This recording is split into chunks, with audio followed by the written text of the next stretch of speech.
እንመለስም ጊዜ ለመቆጠብ በቀጥታ ወደ ዛሬው ትምህርት ነው የምንሄደው ማለት ነው። ዛሬ እንግዲህ ከዛ ደግሞ ቀጥሎ ያለውን ክፍል እንደ እግዚአብሔር ፈቃድ እንመለከታለን። አምላካችን እግዚአብሔር በቸርነቱ ሁላችንንም እንዲያስተምረን እንዲመክረን ቅዱስ ፈቃዱ ይሁንልን። ተረጋግታችሁ ሁላችሁም በያላችሁበት እንድትሰሙ እግዚአብሔር ይርዳችሁ። ዛሬ የምንማረው እንግዲህ ቅዳሴ ላይ እንግዲህ ዲያቆኑ ስግዱ ብሎ በእንተ ቅድሳት ከተደገመ በኋላ እሱን ሲጨርስ ዲያቆኑ ተንሥኡ ለጸሎት ይላል። ከዛ ካህኑ ንስግድ ይላል አይደል? ንስግድ የሚለውን ጸሎት ይጸልያል። ሁለቱ ካህናት ወጥተው ከቤተ መቅደሱ ቅድስቱ ላይ ሆነው ፊታቸውን ወደ ታቦቱ ወደ መሰዊያው አዙረው ሰራኢው ካህን የሚጸልየው ጸሎት አለ፣ ንስግድ እያለ ማለት ነው።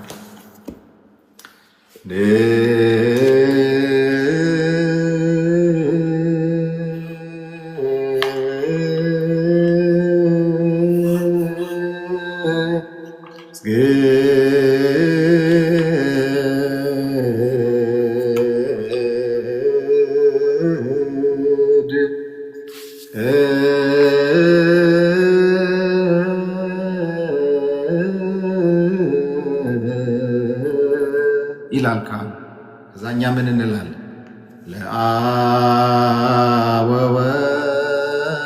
ወወልድ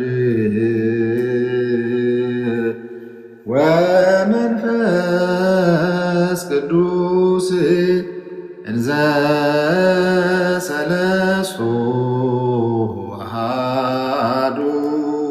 ይህንን ካህኑም 3 ጊዜ ይላል፣ እኛም 3 ጊዜ እንቀበላለን ማለት ነው። ንስግድ ማለት እንስገድ ማለት ነው። ካህኑ እንስገድ ይላል። ከዛኛ ምን እንላለን? 3 ሲሆኑ አንድ ለሚሆኑ ለአብ እና ለወልድ ለመንፈስ ቅዱስም የሚል ተሰጥኦ ነው የምንመልሰው ማለት ነው። ከዛ 3 ጊዜ ንስግድ ካለ በኋላ ካህኑ ቀጥሎ ሰላም ለኪ ይላል። 3 ጊዜ መሆኑ የሶስትነት ቃሉ አለመለወጡ የአንድነት እግዚአብሔር በአንድነት በሶስትነት ሥላሴ በአንድነት በሶስትነት ጸንቶ የሚመለክ የዘላለም አምላክ ስለሆነ ዶግማ ስለሆነ ይህ ዶግማችን ነው አይደል? በቤተ ክርስቲያናችን መሰረታዊ ትምህርት ነው ማለት ነው። ከዛ ካህኑ ምን ይላል?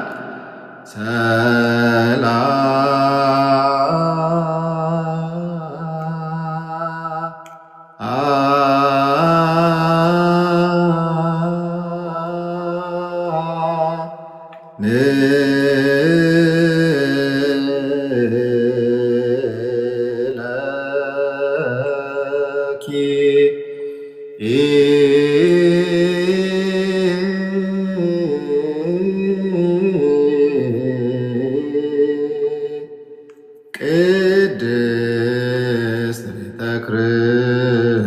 ክርስቲያን ማኅደረ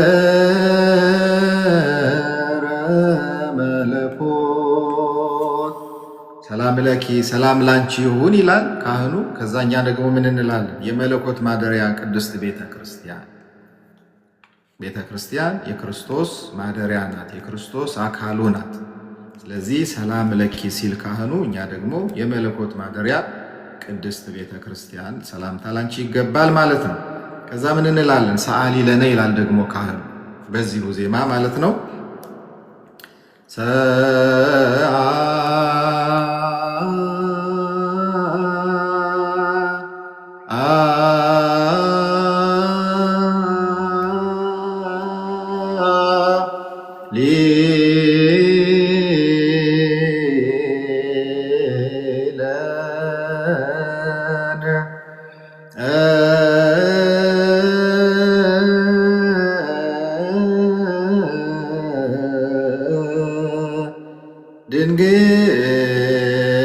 ድንግል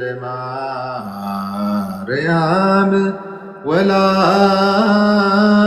ወላዲተ አምላክ ለምኝልን ይላል። ሰአሊ ለነ ማለት ለምኝልን ማለት ነው። ድንግል ማርያም ወላዲተ አምላክ አምላክን የወለድሽ ድንግል ማርያም እንላለን እኛ። ከዛ የመጨረሻው አንቲ ውእቱ ይላል።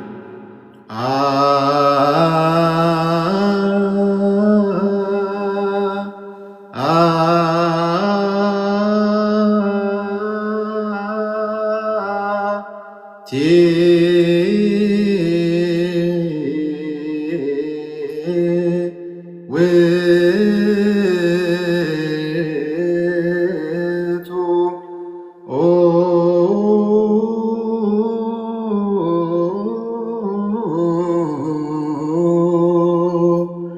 ማዕጠንት ዘወርቅ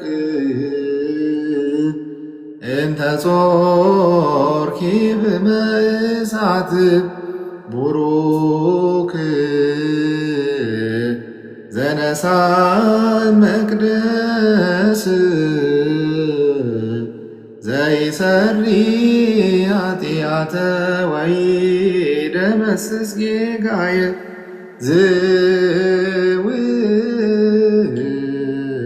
ዝውእቱ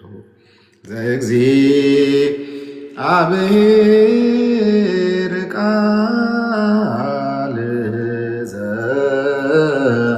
ዘተሰብአ እምኔኪ ዘአዕረገ ለአቡ ርእሶ ዕጣነ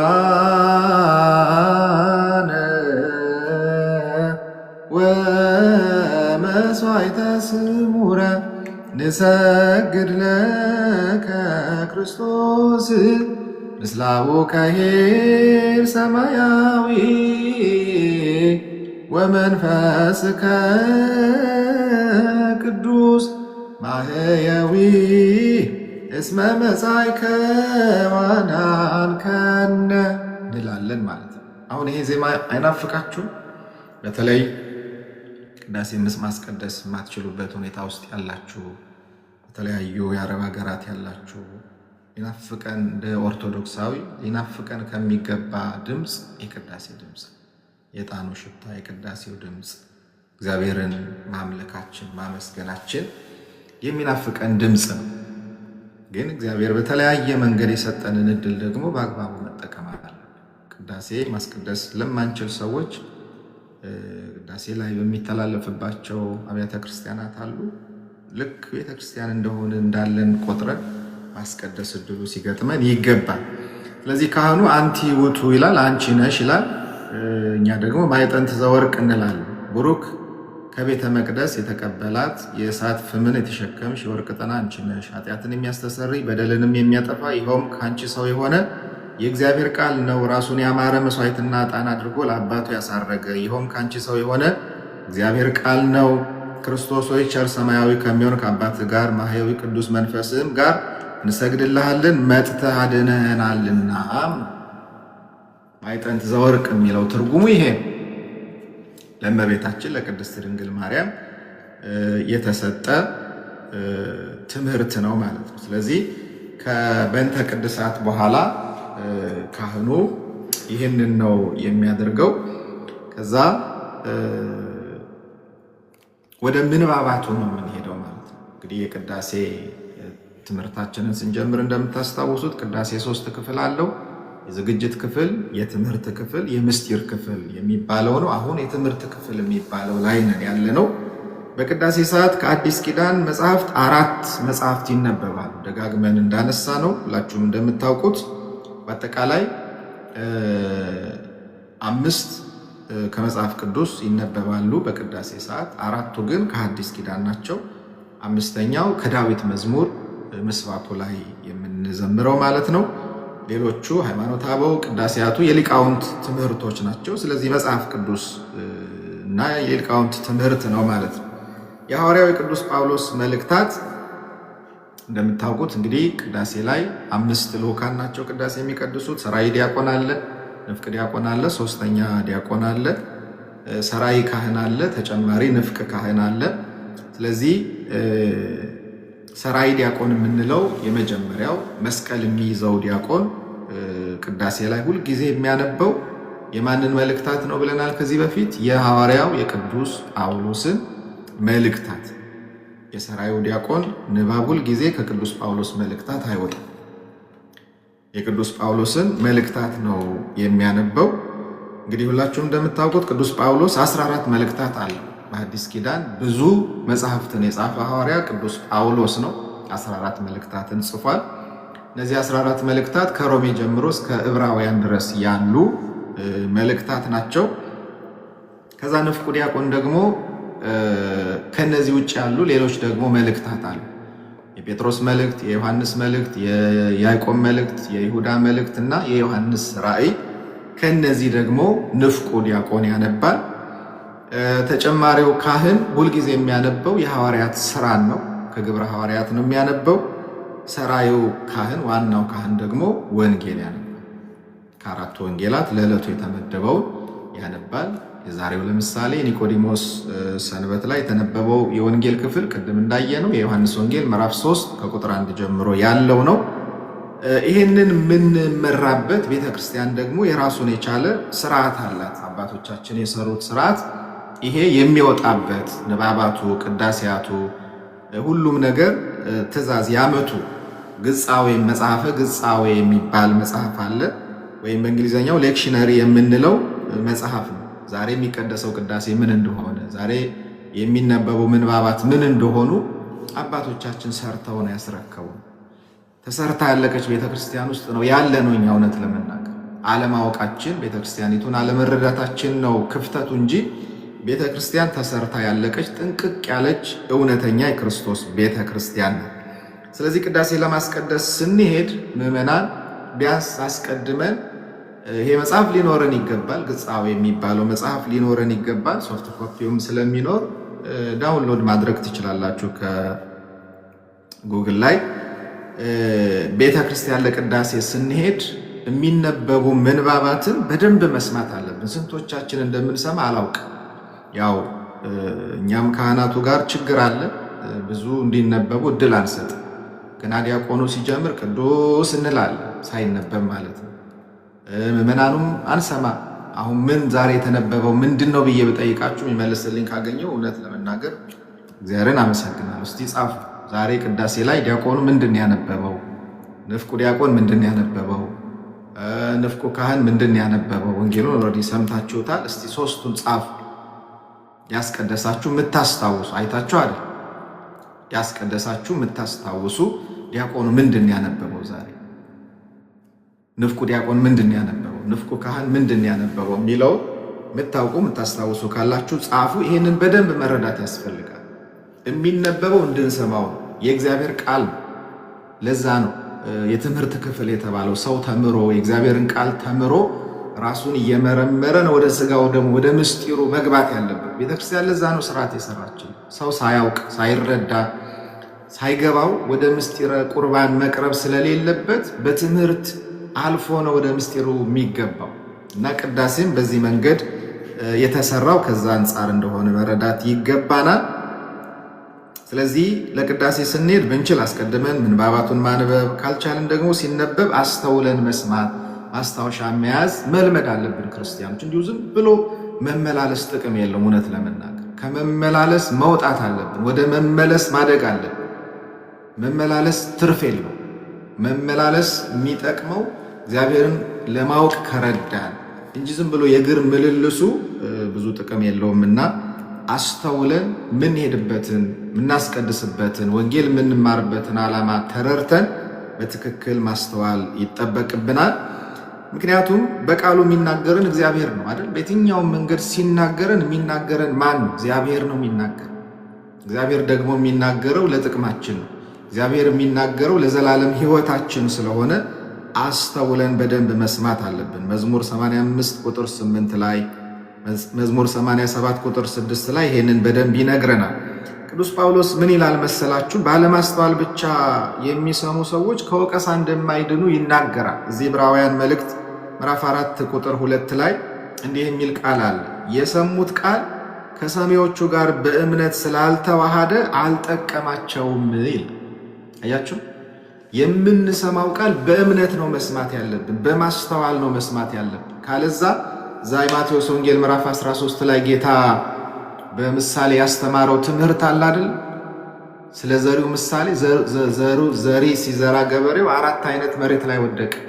መንገድ ዳር ወደቀ፣ ሰዎች ረገጡት፣ ወፎች በሉት። ጭንጫ ላይ ወደቀ፣ ትንሽ በቀለ፣ ከዛ ፀሐይ ሲወጣ ደረቀ። እሾህ መካከል ወደቀ፣ አደገ፣ እሾህ አነቀው። መልካም መሬት ላይ የወደቀው ግን አፈራ። ሌሎቹ ያላፈሩት አሰማማችን ነው። እንግዲህ ተመልከቱ። ስለዚህ መሬት የተባለ ልባችን ነው፣ የእግዚአብሔርን ቃል የምንሰማበት። መንገድ ዳር የተመሰለ ልብ ያላቸው ሰዎች ቃሉን ሲሰሙ ደስ የሚላቸው ግን ወዲያው የሚረሱ ናቸው። አሁን ብዙ ጊዜ እንደዛ አይነት ነገር ይገጥመናል። ጉባኤ ተገኝተን ስንማር፣ ስለ ንስሐ ስንማር ልባችን ይነካል። ወዲያው ራሳችንን እንወቅሳለን። ንስሐ መግባት እንዳለብን፣ መለወጥ እንዳለብን የእግዚአብሔርን ቃል ሰምተን ወዲያው ራሳችንን እንወቅሳለን። ግን አይቆይም። ያ ስንወጣ እንረሳዋለን ብዙዎቻችን። ያ መንገድ ዳር የተመሰለ ልብ ያለው። ሁለተኛው ደግሞ ጭንጫ መሬት ላይ የወደቀው ዘር እንዳያፈራ ምንድነው ምክንያቱ? ስር የለው። የሌሎቻችን ደግሞ ችግር ያንዳንዶቻችን ስር የሰደደ ክርስትና ለመኖር ለጊዜው በስሜት እንሰማለን፣ እንቀበላለን። መከራ ሲመጣ፣ ፈተና ሲመጣ፣ ጠንከር ያለ ነገር ሲመጣ ግን ምንክድ ስር የሌለን እንሆናለን። ሶስተኛው አይነት ደግሞ በእሾህ የታነቀውን ቅድም እንደተባለው ኒቆዲሞስ ገንዘቡን፣ ባለስልጣንነቱ፣ ባለጸጋነቱ አላነቀው። ብዙ ሰዎችን ግን የእግዚአብሔር እንዳይሆኑ እነዚህ ነገሮች አንቀው ይዘዋቸዋል። ባለጸግነታቸው ከእግዚአብሔር የለያቸው ሰዎች የሉ። የተማሩ መሆናቸው ከእግዚአብሔር ቤት የለያቸው ሰዎች የሉ። ባለዝና መሆናቸው ከእግዚአብሔር ቤት የለያቸው ሰዎች የሉ። ስለዚህ እነዚህ ሁሉ ከእግዚአብሔር የሚለዩን እንዳይሆኑ የምንሰማውን በማስተዋል ሰምተን ለመጠቀም ራሳችንን ማዘጋጀት አለብን ማለት ነው። መልእክታቱ ከመነበባቸው በፊት የመጥምቀ መለኮት ቅዱስ ዮሐንስ ምሳሌ ሆነውና የሚበራ ጧፍ ይዞ የሚመራው የንፍቁ ዲያቆን እየመራ ስብሐት ወክብር ለስሉስ ቅዱስ ይደሉ የሚለውን ጸሎት ይጸልያል። ካህኑ አይደለ? ታያላችሁ። ስብሐት ወክብር ለስሉስ ቅዱስ ይደሉ ይላል ካህኑ። ከዛኛ ምን እንላለን? ደሎም ለአብ ወወልድ ወመንፈስ ቅዱስ አብ ወወልድ ወመንፈስ ቅዱስ ስሉስ ሩይ ኩሎ ጊዜ ይዜኒ ወዘልፈኒ ወለዓለመ ዓለም ይላል ካህኑ። አራቱም ማዕዘን እየዞረ ይህንን ጸሎት ካህኑ ከዲያቆናቱ ጋር ይጸልያሉ ማለት ነው። ዑደት ሲደረግ ወይም ሲዞሩ ሁልጊዜ የሚመራው ከዚህ በፊትም እንዳልኳችሁ ጧፍ የሚይዘው ንፍቁ ዲያቆን። እሱ የማን ምሳሌ ነው? የመጥምቀ መለኮት የቅዱስ ዮሐንስ ምሳሌ ነው።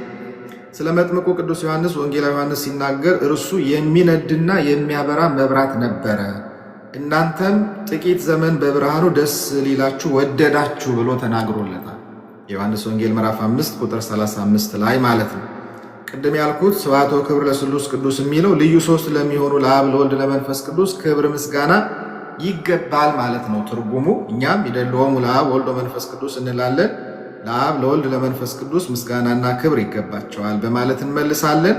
በአካል ሶስት የሆኑት አብ ወልድና መንፈስ ቅዱስ አንድ አምላክ፣ አንድ መለኮት፣ አንዲት ፈቃድ እንደሆኑ የእምነት ምስክርነት በመስጠት ካህናቱ ይህንን ስባሄ ስሉስ ቅዱስ ወይም ትሪኒታሪያን ዶክሶሎጂ አብ ወልድ መንፈስ ቅዱስ ስሉስ ሩይ ኩሎ ጊዜ ይዜኒ ወዘልፈኒ ወለዓለመ ዓለም በማለት ያሳርጉታል ማለት ነው። ጸሎቱ በዚህ መንገድ ነው የሚከናወነው። ከዛ ንፍቁ ካህን የሚጸልየው ጸሎት አለ ቤተ መቅደስ ውስጥ። ባለፈው እንዳልኳችሁ እናንተ የምትሰሟቸው ጸሎታት አሉ፣ በውስጥ ደግሞ ካህናቱ የሚጸልዩዋቸው የሚገራርሙ ጸሎታት አሉ። አሁን ከነዚህ ጸሎታት አንዱ ንፍቁ ካህን ሰራዩ ዲያቆን የጳውሎስን መልእክት ሲያነብ ሰራዩ ካህንና ንፍቁ ዲያቆን ዑደት እያደረጉ ማዕጠንቱን ይዘው ሲዞሩ ንፍቁ ካህን ደግሞ የሚጸልየው ጸሎት አለ። ንፍቁ ካህን እግዚአብሔር የሚለውን ጸሎት ይጸልያል። ይህ ጸሎት የተወሰደው ከኮፕቲክ ወይም የግብፅ ቤተክርስቲያን ነው። ነገር ግን መልእክታቱ ከመነበባቸው በፊትና በኋላ ያሉትን ተሰጦች የኛ ኢትዮጵያው ሊቃውንት ድርሰቶች እንደሆኑ ይታመናል። ለምሳሌ የቅዱስ ጳውሎስ መልእክት ከተነበበ በኋላ ቅዱስ ሐዋርያ ጳውሎስ የምንለው፣ ንፍቁ ዲያቆን ካነበበ በኋላ ቅዱስ ስሉስ የምንለው፣ ንፍቁ ካህን ካነበበ በኋላ ቅዱስ ቅዱስ ብለን የምንመልሳቸው ተሰጦች የኢትዮጵያውያን ሊቃውንት ድርሰቶች እንደሆኑ ይታመናል። እንግዲህ በዚህ በቅዳሴ ጸሎት ላይ ሰፊ ጥናትና ምርምር ያደረጉ ኢትዮጵያውያን ሊቃውንት አሉ። ከነዛ መካከል አንዱ ባለፈው መጽሐፋቸውን አሳይቻችኋለሁ። ቀሲስ ዶክተር መብራቱ ኪሮስ ብዙ ጥናትና ምርምር አድርገዋል። እሱን መጽሐፍ ገዝታችሁ ማንበብም በጣም ጠቃሚ ነው። በተለይ ወንጌላቱ ከተነበቡ በኋላ ያሉ መርገፎች አሉ። የማቴዎስ ወንጌል ከተነበበ በኋላ ነአምን በዘበአማን፣ የማርቆስ ወንጌል ከተነበበ በኋላ እሉ ኪሩቤል ወሱራፌል የሚለው፣ የሉቃስ ወንጌል ከተነበበ በኋላ መኑ ይመስለከ እምነ አማልክት እግዚኦ የሚለው፣ የዮሐንስ ወንጌል ከተነበበ በኋላ ቀዳሚው ቃል የሚለው የወንጌላቱ መርገፎች በኢትዮጵያውያን ሊቃውንት የተደረሱ እንደሆኑ ይታመናል ማለት ነው። እነዚህን እንግዲህ ቦታቸው ላይ ስንደርስ በዝርዝር የምናያቸው ነው የሚሆነው። ንፍቁ ካህን የሚጸልየው ጸሎት የመዳን እውቀት የሉቃስ ወንጌል ምዕራፍ 1 ቁጥር 77 ላይ የሆነውን የቅዱስ ቃሉን ትምህርት ለአገልጋዮቹ የሚሰጠውና ካለማወቅ ጨለማ ወደ ቃሉ ብርሃን የመራን አምላክ ቃሉን እንድናስተውል ይረዳን ዘንድ ልመና ያቀርባል ማለት ነው። አያችሁ፣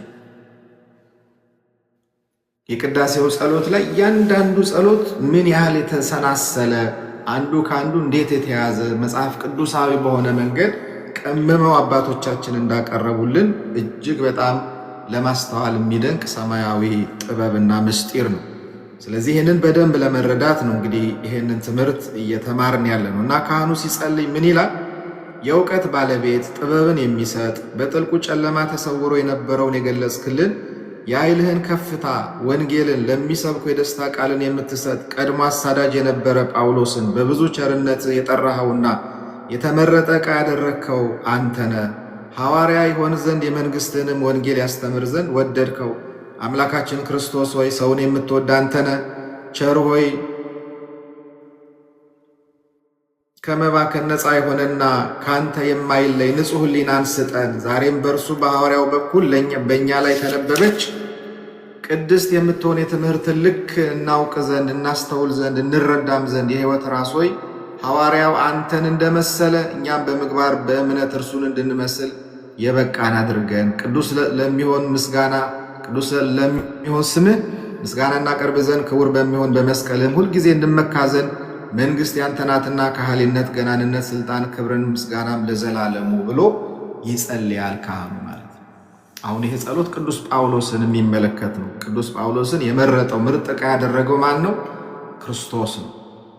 ክርስቶስ ነው። እሱም አንደኛ ቆሮንቶስ ምዕራፍ 11 ቁጥር 1 ላይ እኔ ክርስቶስን እንደምመስል እናንተ እኔን ምሰሉ ብሎ እንደተናገረ እሱን እንድንመስል እሱን የመረጠ ጌታ፣ እሱን ለዚህ ትልቅ ክብር ያበቃ ጌታ እኛንም ለዛ ክብር እንዲያበቃን በሱ ጸሎት እንዲጠብቀን ቤተ ክርስቲያን ትጸልያለች ማለት ነው።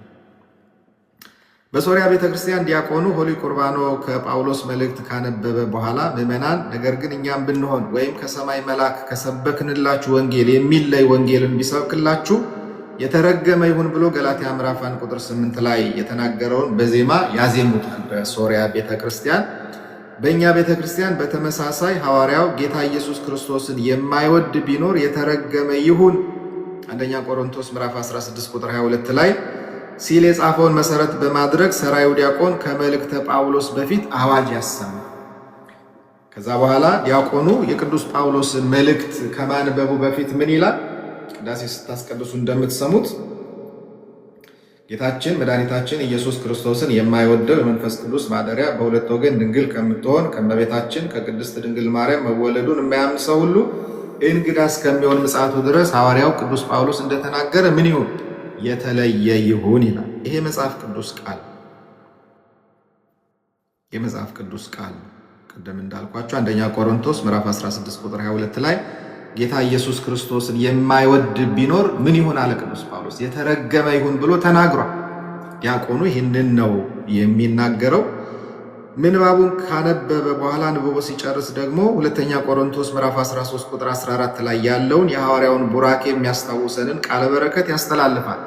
ምንድነው እሱ? ቅድስት በምትሆን በጽርሐ ጽዮን የሐዋርያት ሥራ ምዕራፍ 2 ከቁጥር 1 እስከ 4 በሐዋርያት ላይ የወረደው ያ በረከት የወልድ ፍቅር የመንፈስ ቅዱስ ሀብት በእኔም በእናንተም ላይ ይውረድ እጥፍ ድርብም ይሁን ብሎ ይመርቀናል ማለት ነው። ከዛ እኛ ደግሞ ተሰጥኦን መልሳለን። ምን እንላለን? ቅዱስ ሐዋርያ ጳውሎስ ሰናየ መልእክት ፈዋሴ ዱያን ዘነሳይከ አክሊለ ሰዓት ወጸሊ በእንቲአነ ያድን ነፍሳተነ በብዛ ሳህሉ ወምሕረቱ በእንተ ስሙ ቅዱስ እንላለን። ይሄ ለቅዱስ ጳውሎስ አገልግሎት ቦታ እንደምትሰጥ ቤተ ክርስቲያን የሚያመለክት በጣም የሚደንቅ ትምህርት ነው እና ትርጉሙ ምንድነው? አሁን ያዜምኩት ዜማ አክሊልን የተቀበልክ ዱያንን የምታድን መልእክትህ የበጀ ቅዱስ ሐዋርያ ጳውሎስ ሆይ በይቅርታውና በቸርነቱ ብዛት ስለ ቅዱስም ስሙ ሰውነታችንን ያድን ዘንድ ስለ እኛ ለምን ጸልይም ማለት ነው። አይገርማችሁ? ቅዳሴ ሰማያዊ አገልግሎት ነው። ቅዳሴ ዲቫይን የሆነ አምልኮ ነው። ዲቫይን የሆነ ወርሺፕ ነው የምንለው ከዚህ የተነሳ ነው። ከመጽሐፍ ቅዱስ ሐሳብ ጋር የተጣጣመ በመንፈስ ቅዱስ ተመርተው ቅዱሳን አባቶቻችን ያዘጋጁት በትክክል ከእግዚአብሔር ጋር የምንገናኝበት እጅግ የሚደንቅ ጸሎት እንደሆነ በዚህ በደንብ መረዳት አለብን። ሰራዩ ዲያቆን ሐዋርያው ቅዱስ ጳውሎስ በምዕራቡ የዓለማችን ክፍል ለነበሩ አሕዛብ አረማውያን ወንጌልን እንደሰበከ ለማመልከት ፊቱን ወደ ምዕራብ መልሶ እንዲያነብ መጽሐፈ ቅዳሴ ያዘ። ንባብ ላይ እንደተመለከታችሁት ቅዳሴ ላይ አስተውላችሁ ከሆነ ዲያቆኑ ሲያነብ ፊቱን ወደ ምዕመናኑ አርጎን ወደ ምዕራብ ማለት ነው። ከዛ ንፍቁ ዲያቆን ደግሞ ወደ ሰሜን፣ ከዛ ደግሞ ንፍቁ ካህን ይመጣና ወደ ደቡብ፣ ከዛ ካህኑ ወደ ምስራቅ ወንጌል ያነባል ማለት ነው። በአራቱም አቅጣጫ ነው ምንባባቱ የሚነበቡት ማለት ነው።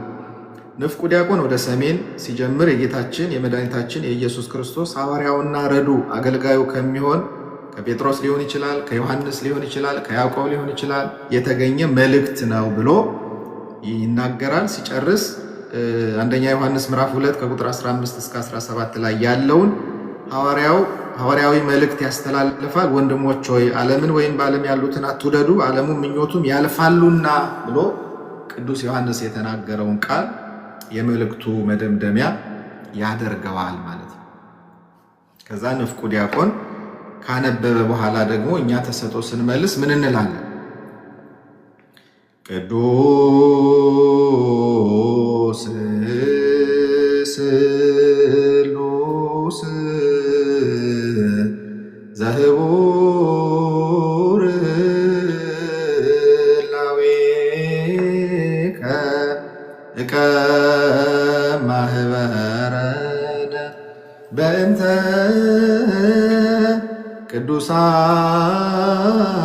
ቅዱሳን ሕሩያን አርዳኢከ ናዝዘነ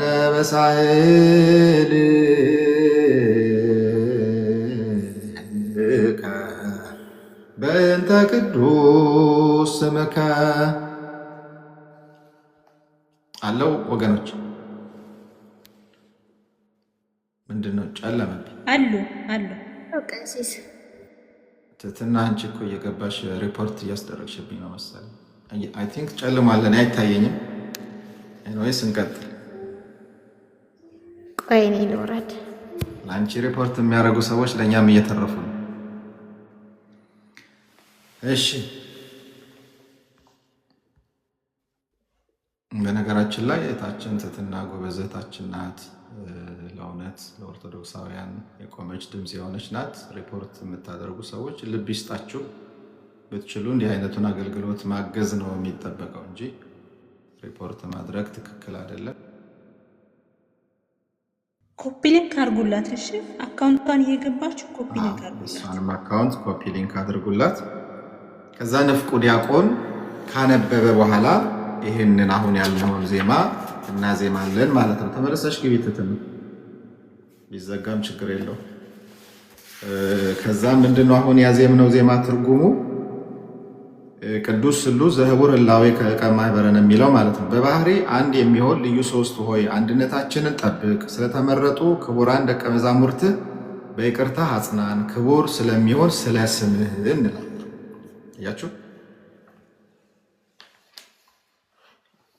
ንፍቁ ዲያቆን ካነበበ በኋላ ይህንን እንላለን ማለት ነው። ንፍቁ ካህን ከግብረ ሐዋርያት የዕለቱን ምንባብ ከማንበቡ በፊት የአባቶቻችን የሐዋርያት ትምህርት ከእውነተኛ መምህረ ጽድቅ ከጌታ ከክርስቶስ የተማሩ ትምህርት መሆኑን ለማመልከት እንዲህ በማለት ይጀምራል። ነቅ ንጹሕ ዘማንቅተ ግዝውቱ ዜና ግብሮሙ ለሐዋርያት ብሎ ነው የሚጀምረው። ንፍቁ ካህን የሐዋርያትን ስራ ሲያነብ ማለት ነው። ንጹሐን ከሚሆኑ የሕግ ምንጮች የተገኘ ጥሩ ምንጭ ይኸውም የሐዋርያት የሥራቸው ነገር ነው።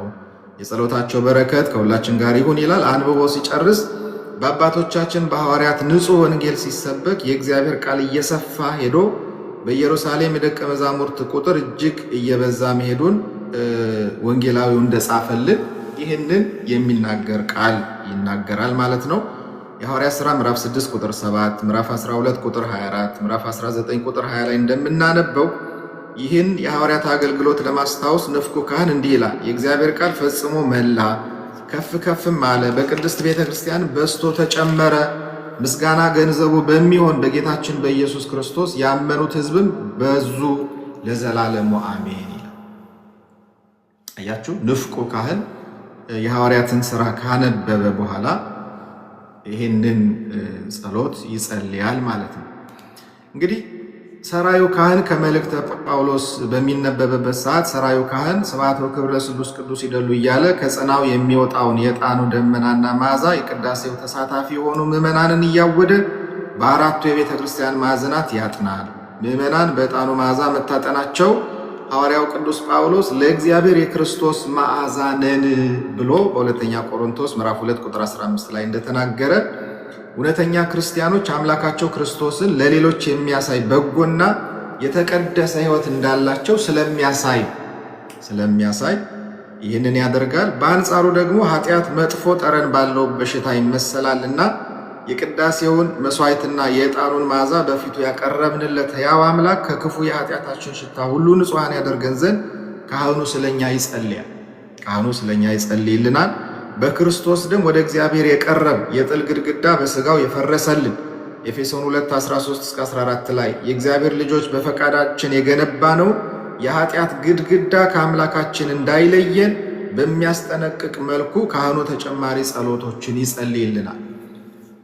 ስብሐት ወክብር ካለ በኋላ በምዕመናን መካከል እየዞረ የሚጸልያቸው ጸሎታት አሉ ካህኑ።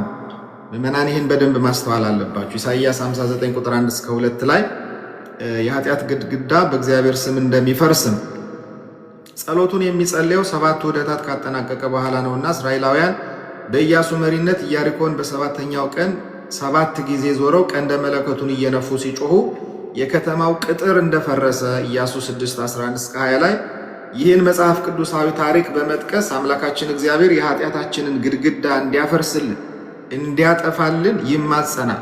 እግዚአብሔር አምላክነ በከማነ ሀልከ ቅድመ ጥቅማ ለኢያሪኮ በደ ኢያሱ ገብርከ እያለ ካህኑ ይህንን ጸሎት ይጸልያል። ሁለቱ ዲያቆናትና ንፍቁ ካህን ከሐዋርያት መልእክታትና ከግብረ ሐዋርያት በሚነበቡበት ወቅት ሰራዩ ካህን መንበሩ ፊት ለፊት ቆሞ የሚጸልያቸው ጸሎታት ንጽሐ ልቡናን፣ ስርየተ ኃጢአትን፣ የኃጢአት ይቅርታንና የቅዱስ ቃሉን አብርሆት እንዲሰጠን የሚጠይቁ ናቸው። እነዚህን ጸሎታት እንመለከታቸዋለን። ለምሳሌ ያህል ጥንት መጀመሪያ ፍጻሜ የሌለህ የዘላለም አምላክ ሆይ ፊትህን ግለጽልን፣ ከእኛ ጋር በመካከላችን ኑር፣ ልቦናችንን አንጻ፣ ሰውነታችንን ቀድስ፣ ያለ ፈቃድህ በፈቃዳችን የሠራነውን ኃጢአታችንን አስተስሪርልን፣ ይቅር በለን። እግዚአብሔር አምላካችን ሆይ የመሲህን የክርስቶስን የወንጌል ክብር ምስጢር ቅዱሳን ለሚሆኑ ለሐዋርያት የገለጽክላቸው ከጸጋ ከምትሆን ስፍር ቁጥር የሌላት ደገኛ ሀብትን የሰጣቸው የማይታወቅ የቸርነት ብዛት በዓለሙ ሁሉ ዳርቻ ያስተምሩ ዘንድ የሰደድካቸው አንተነ አቤቱ አምላካችን ሆይ ለእነርሱ የሰጠውን ርስት ለመውረስ የበቃን ታደርገን ዘንድ እንለምንሃለን፣ እንማልድሃለን።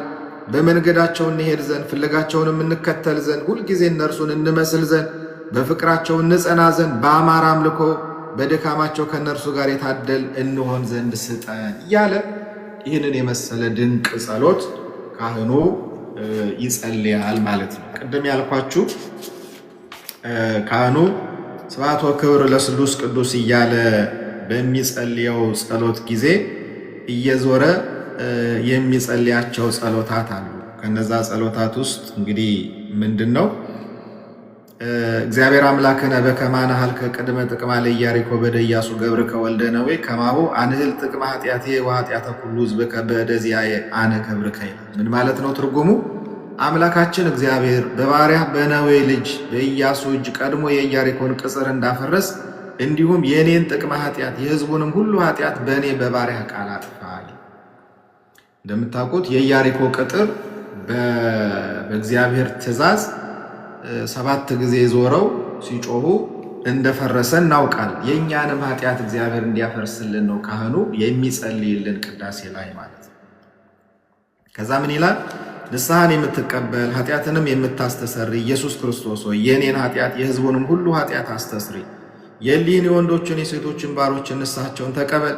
በእኛ ላይ ስለተጠራ ስለተመሰገነ ስምህ የጸጋ ብርሃንን አብራላቸው። በአንድ ልጅ በእርሱ ያለ ክብር ጽላንተ ይገባል ከእርሱ ጋር ከመንፈስ ቅዱስም ጋር ዛሬም ዘወትርም ለዘላለሙ አሜን። ቅድም ካህኑ የሚጸልየውን ንፍቁ ካህን ተመልክተናል።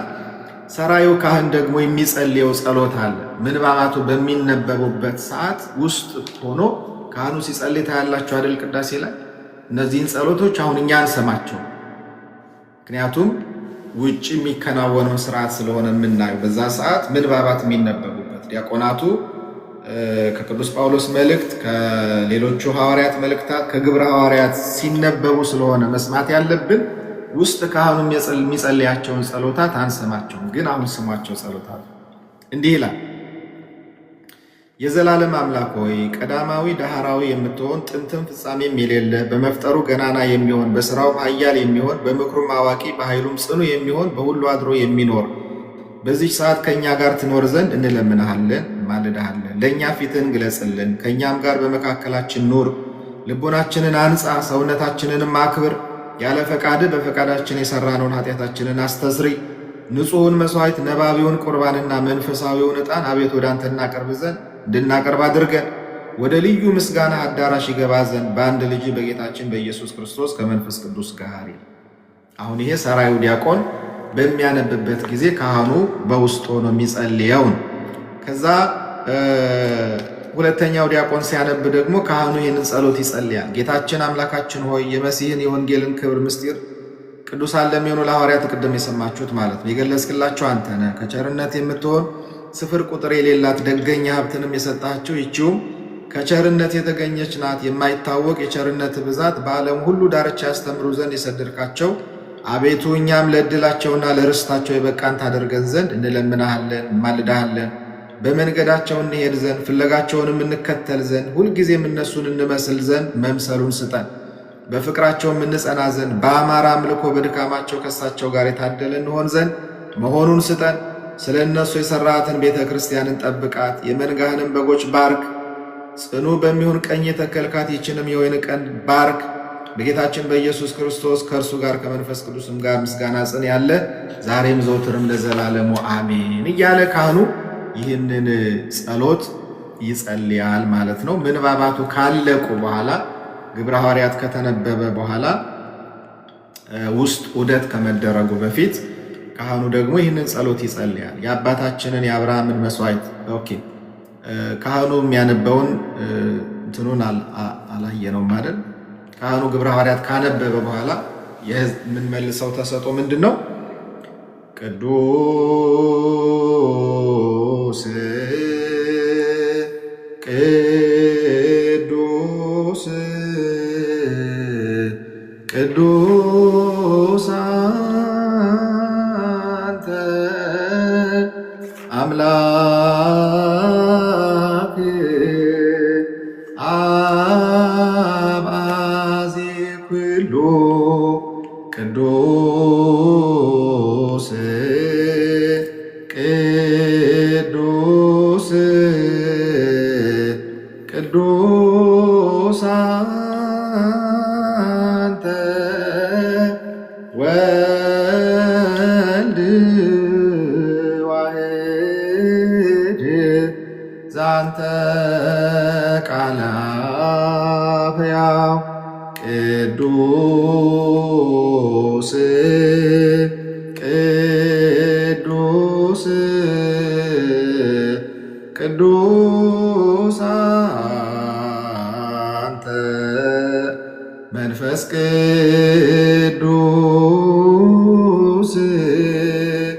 ዘተአምር ኩሎ እንላለን። ምን ማለት ነው ትርጉሙ? ይሄ ሁሉን የያዝክ አብ ሆይ ቅዱስ ቅዱስ ቅዱስ አንተ ነህ። የሕያው አብ ቃል የምትሆን ወልድ ዋህድ ሆይ ቅዱስ ቅዱስ ቅዱስ አንተ ነህ። ሁሉን የምታውቅ መንፈስ ቅዱስ ሆይ ቅዱስ ቅዱስ ቅዱስ አንተ ነህ ማለት ነው። አያችሁ፣ ቅዳሴ ላይ የምንቀበለው ተሰጥኦ ካህኑ የሚጸልየው ጸሎት በሙሉ ከእግዚአብሔር ጋር የሚያገናኝ በትክክል መንፈሳዊ የአምልኮ ስርዓት መሆኑን በደንብ እንድንረዳ ያደርገናል። ከዛ በኋላ ካህኑ ይህንን ጸሎት ይጸልያል። የአባታችንን የአብርሃምን መስዋዕት የተቀበል ከአምላካችን እግዚአብሔር ስለ ልጁ ስለ ይስሐቅም ፈንታ ቤዛ ሊሆነው በጉን አዘጋጅተህ ያወረድክለት አቤቱ እንዲሁ መስዋዕታችንንና የዚህን የዕጣናችንን መዓዛ ተቀበል። በእርሱም ፈንታ ይቅርታንና የቸርነትን ብዛት ከላይ ላክልን። ከክፉ ኃጢአታችን ሽታ ሁሉ ንጹሐን እንሆን ዘንድ ሰውን የምትወድ ሆይ በንጽሕና ምስጋና ፊት እናገለግል ዘንድ የበቃን አድርገን በሕይወታችን ዘመን ሁሉ በእውነትና በንጽሕና በደስታና በሐሴት እያለ ካህኑ ይህንን ጸሎት ይጸልይልናል ማለት ነው። እንግዲህ ዛሬ በዋናነት የትምህርት ክፍል ያልነውን የቅዱስ መጽሐፍ ምንባባት የሚነበቡበትን ክፍል በዚህ መልኩ ለማየት ሞክረናል። አምላካችን እግዚአብሔር በቸርነቱ ስላስተማረን ስለመከረን ስሙ የተመሰገነ ይሁን። የሰማነውን በልቦናችን ያሳድርብን። እንግዲህ ትምህርት ምን ያህል እየጠቀማችሁ እንደሆነ የምታውቁት እናንተ ናችሁ። እኔ ግን እጅግ በጣም ጠቃሚ፣ አስፈላጊ፣ መሰረታዊ ትምህርት እንደሆነ አምናለሁ። እንኳን ለእናንተ ለእኛም አንዳንድ ጊዜ በቃል ያጠናነው ዜማውን መጮኻችንን መናገራችንን እንጂ ትርጉሙን በደንብ እያስተዋልነው የምንቀድስ አይመስለኝም፣ ብዙዎቻችን ካህናትም ጭምር ማለት ነው። እና ቅዳሴ ስናውቀው በጣም በጣም በጣም ግሩም ነው። በጣም ምስጢሩ ሰማያዊ ዘላለማዊ ነው። በቃ ከዛ ህብረት እንዳንወጣ እስክንመኝ የሚያደርግን። አሁን አንዳንዶቻችን ቅዳሴ ይረዝምብናል አይደል? የሚረዝምብን ስለማናውቀው፣ የሚረዝምብን በትክክል ስላልተማርነው፣ ስላልተረዳነው፣ ስላልገባን ነው እንጂ ሲገባን ስናውቀው፣ በተለይ ትርጉሙን በደንብ ስንረዳው፣ ምስጢሩን በደንብ ስንረዳው የቅዳሴ ጸሎት ምን ያህል ሰማያዊ አምልኮ እንደሆነ በደንብ እንረዳለን። ስለዚህ ይህ ትምህርት ያግዛችኋል ብዬ አምናለሁ። በዚህ አይነት መልኩ ትምህርት ሲሰጥም አልገጠመኝም። ብዙ ሰዎች ሊያስተምሩ ይችላሉ፣ ግን እንዲህ አይነቱን እድል ተጠቀሙበት ለማለት እወዳለሁ። ያስተማረን አምላክ የተመሰገነ ይሁን። ምናልባት ዛሬ የተማርነው ላይ ጥያቄ ያላችሁ ካላችሁ ለእናንተ እድል እሰጣለሁ። ጥያቄ ያለው ሰው ካለ መጠየቅ ይችላል።